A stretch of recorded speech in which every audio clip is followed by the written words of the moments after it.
Churu! Ito kami sa Sukwaki. Look at that. Ang yaman kasi nung kasama ko, bumili ng gold. Eh! Yabangan.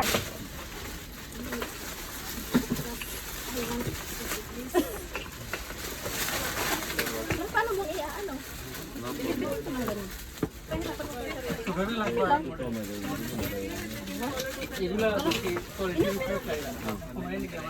Thank you. So, nandito na kami ngayon naglalakad sa parking lot. Nakabili kami ng maleta, no? Grabe sa barat-barat na. Better kasi bumili dito. Mas makakamura. Mababarat-barat mo pa ng konti compare sa mall. Tapos papunta na kami ngayon ng metro station. Metro station, no? Tingnan nyo kung bibili namin sunod. Kasi wala kami pamasahe, no? Ang dami mong tao.